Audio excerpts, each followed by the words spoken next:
What's going on, everybody? C4 here. Welcome back to the channel, and today we're continuing our 7-round 32-team mock draft series for the 2020 NFL Draft with a team that holds the number 7 pick in the first round, going through a big-time transition here with new head coach Matt Rhule coming over from Baylor Bears in the college football rank, formerly of the Temple Owls, Temple Tough, and that is the mock draft of the Carolina Panthers, a team that's,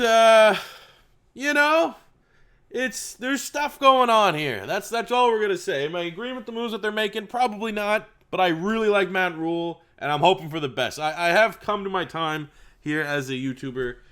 I don't want to add fuel to the fire. Don't take this personally, but one of the more annoying fan bases are Panthers, and it's maybe like it's just the Cam Newton fanboys and all that stuff that's just not been rubbing me. I'm hoping well. I love Matt Rhule, and I hope and I think he's going to be really, really good for you guys. However, the moves that they made so far in free agency, which we need to talk about before we get to the mock draft, have been surprising. They brought in Teddy Bridgewater. They gave him, I can't even remember how much money guaranteed. Like $40 million, something like that. I think the Panthers need to tank. I think they need a tank. They kind of did something like that. They stuck with Del Home for a year too many, but then they were able to get Cam Newton. And then Cam Newton, obviously, still that MVP season. It's one of the most ridiculous seasons I've ever seen. They went to the Super Bowl. The whole fumble thing kind of soured like the entirety of the season. But when you really look back on it, that was with the wide receiver Corey. All that stuff was insanity. But the Cam Newton thing is come and gone. Now it's time to tank again to see if you can get a Trevor Lawrence or a Justin Fields next year.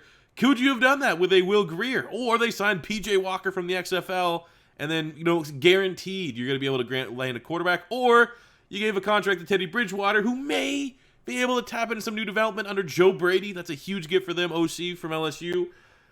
I feel like Teddy's the kind of guy that can get you 4 or 5 wins, and that's, you're going to have to trade up. You're going to have to give up more assets to get a premier pick to select one of those quarterbacks. I think Carolina should be in full-on tank for Trevor mode, and paying Teddy Bridgewater, bringing in Teddy Bridgewater is not really the way to do that.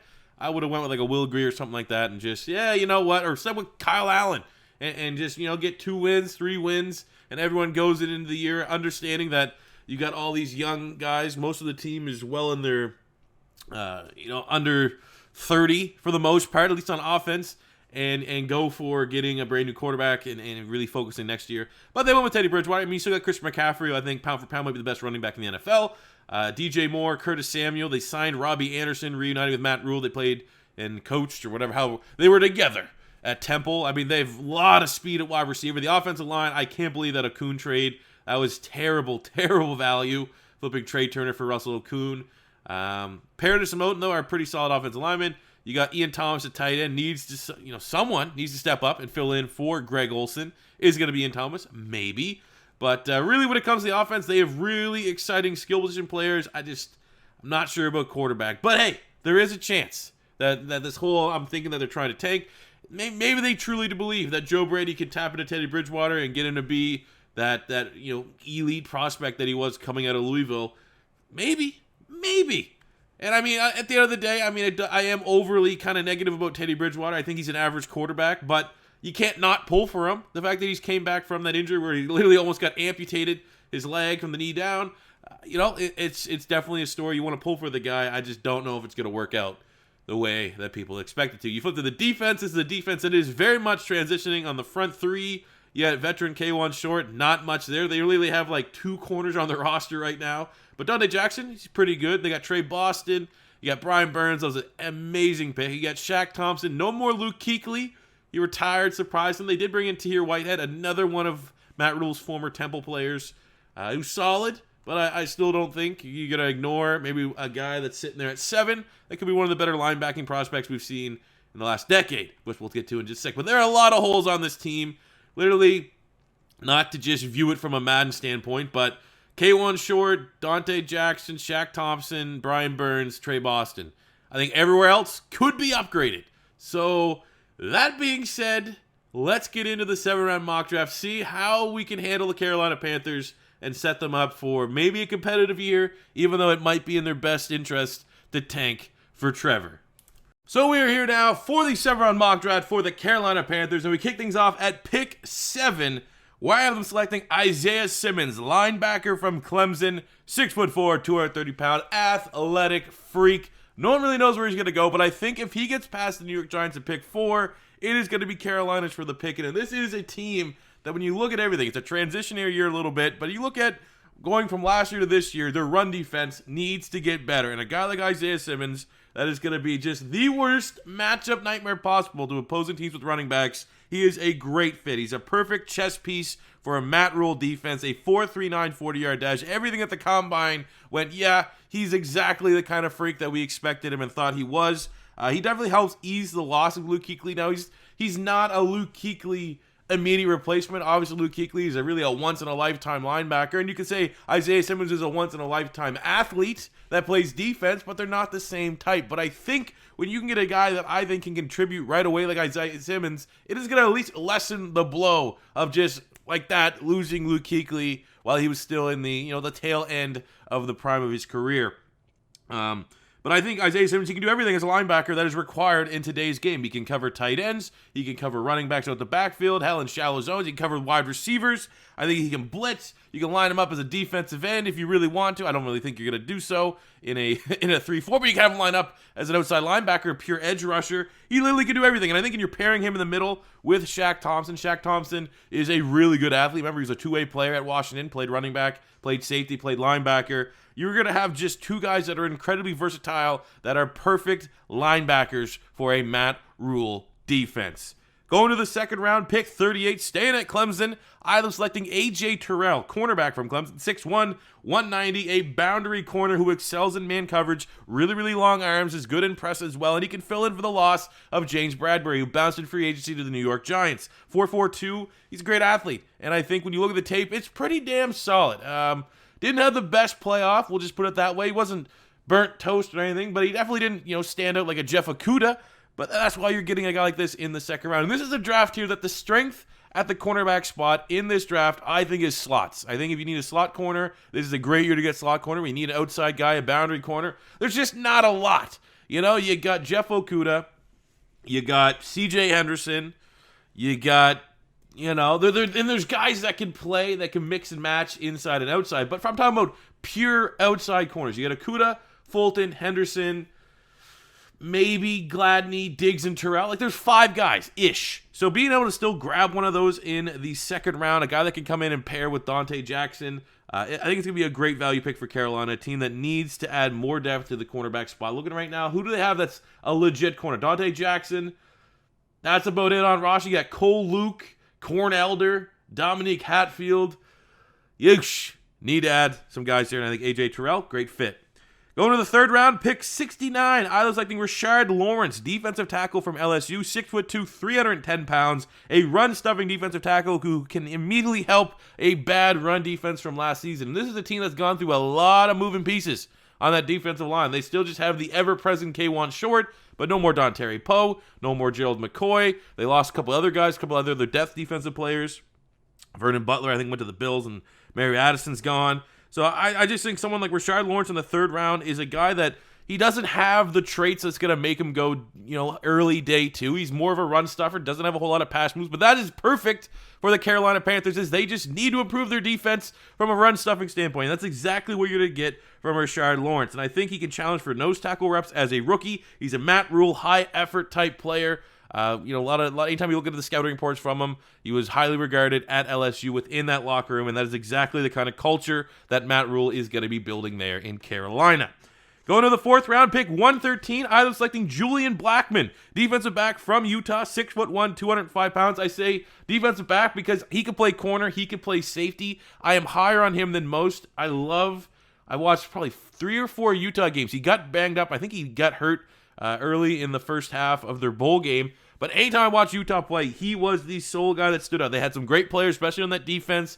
Fotu, the nose tackle, Anai, the defensive end, but anytime Jalen Johnson, the corner. But anytime I watched him play, Julian Blackmun was a guy that was standing out. He's a converted corner, so he has those corner hips. He has the corner fluidity. He has the ball skills, but he loves to tackle. He's a sure tackler, and I think, honestly, if you look at this Carolina Panthers team, he can play strong safety. He can be slot corner. He can do a lot of things. So view him as a true defensive back. And I think that it's a great value pick. I don't know where he's going in most mock drafts. I feel like it's not this high. I feel like he's more of a, 6th round or somewhere in that range. But I think he is really damn good. And if I had to put on a list of guys that I'm pounding the table for, especially when we're talking about secondary. It's Amik Robertson, Darnay Holmes, and I think Julian Blackmun is right up there in the list. Now, in terms of pure safeties, obviously the Jeremy Chins, the Kyle Duggars, the small school players, Ashton Davises of the world are getting much-deserved hype, but not enough people are talking about Julian Blackmun. I think you're getting an outstanding player, guy that loves to tackle, guy that has coverage ability. And I think in the 4th round, that is great value. And for a lot of these picks that I'm going to talk about here to finish out the draft,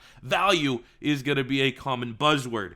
Going to the 5th round at pick 148, I'm selecting Colin Johnson, wide receiver from Texas, 6'6", 220 pounds. Obviously, bringing in, it's more than prototype. He's just bringing in elite length and height. He's a gigantic wide receiver that complements the current wide receiver core that the Carolina Panthers have. You look at the Panthers wide receiver core, pretty much the only word you could use is speed. DJ Moore, fast. Robbie Anderson, fast. Curtis Samuel, fast. But I don't think any of those guys are. Robbie Anderson's probably the tallest of the bunch, 6'1", 6'2", and he's not a big power jump ball red zone guy. Even though he's 6'2", 6'3", he's a guy that gets deep. He's a deep threat. A guy like Colin Johnson complements that. He is the big possession guy. He is the guy that's going to be dominant in the red zone, and he's going to be a guy that can get the jump ball on the perimeter. He's a guy that when all these fast guys are really getting separation and spreading out that field, he's going to be able to work underneath. There's just going to be no one that can handle the size that Colin Johnson's going to bring. So I think he is kind of a niche player, but a place like Carolina that needs that size still in their wide receiver room is going to be a great spot. Obviously, there's some phrasing in there. Get your mind out of the gutter. I get it's April Fools. We're trying to talk about a massive human being. And I think that's a great fit there for the Carolina Panthers. All about adding balance. One thing that I do when I do my mock draft is compliments and adding balance, and this is Colin Johnson to the Panthers to a T. Going to their 2nd, 5th round pick at 152, I'm selecting Devin Ozier, tight end from UCLA, 6'3", 260, old school style tight end, a blocker, a good catcher, but he's not one of these prototypical glorified wide receivers playing tight end, which I think is a good fit because you look at Ian Thomas, the 4th round pick in 2018, much more of a receiver than he is going to be that blocker, the guy that can set an edge, the guy that's soft hands and just easy zones. Ian Thomas is going to be the guy that they're going to try to have more so handle the receiving duties that you got from a complete tight end in Greg Olsen. So you're not going to be able to replace Greg Olsen with one player. You have Manhurts, who's a pretty good blocking tight end, but he's a little bit older. I think a guy like Ozier could come in, be that 3rd tight end. He's more of a Manhurts than he is an Ian Thomas, but he also has some upside as a receiver. The common thread when you look at any of the scouting reports on Ozier is a lot of the scouts say he's a high ceiling. I'm open to believe that, as I've only watched, I think, 2 UCLA games that he featured in, that he had, his big staple games to take an eye on. But I think he just complements Ian Thomas, what you bring there. It adds more depth to that tight end room. That's obviously, it's going to be really, really difficult for the Carolina Panthers to find a way to replace Greg Olsen. Going to the 6th round pick, 184, I'm selecting Kashan Vaughn, running back from Vanderbilt, 5'10", 205 pounds. Value pick again, compliment to Christian McCaffrey. Vaughn is a well-rounded back who brings a home run hitter reputation from Vanderbilt. 2019 wasn't so great, but his 2018 tape against SEC defenses was outstanding. I thought he would be, late day 2, early day 3 type pick, but last year at Vandy, and given some of the other risers of the running back position, kind of pushes him down the draft board here. But sit in the 6th round, you look at that running back room behind Christian McCaffrey. Jordan Scarlett, the 5th round pick out of my Gators, 2019, brings a little bit of power. You got Mike Davis, kind of a power back. I think Kashan Vaughn is the slasher, the guy that can spell Christian McCaffrey and not just be the pure, let's get 2-3 yards, let's move the chains type guy. A guy that has some upside. I think that's exactly where to get in Kashan Vaughn. And he's an okay receiver, not a liability, not like one of those guys that has stone hands and only caught, 16 passes in their career in college football. Then finishing up the draft here in the 7th round, pick 221, either selecting Oluwal Butiku Jr., defensive end from Illinois, 6'3", 250, 5-star USC transfer, set up, I don't know how many years for football, but Lovie Smith got the most out of him last year at Illinois. In 2019, 13 TFLs, 9 sacks. He offers rotational edge rush ability in that 3-4 defense. Probably can go behind Brian Burns, work his way in. Maybe even, I'm not going to say he can peak, because we're talking about a 7th rounder here, and you have 2 4th-rounders from 2018 and 2019 in Hayes and Miller trying to, open and establish themselves as some starters there. But I think Batiku, it brings some very solid rotational depth and could find a way to tack on that 53 after a really, really outstanding 2019 season for Lovie Smith and the Illinois Fighting Illini. Stupid name. Really stupid name. But there you go, guys. That is my Carolina Panthers 7-round mock draft. As always, if you agree, disagree with any of the picks you saw today, let me know in the comment section below. Especially if you're a Panther fan, how do you think I did for your squad? I think we did pretty good. I think we maybe could have added a lineman here or there, but linemen just completely go off my board when I did my mock draft, and I just kind of went for best value. That's why value was a buzzword throughout this mock draft. But if you're the first time stopping by, don't be afraid to hit that subscribe button. Smash the like button if you enjoyed, and until next time, it's C4 saying peace out.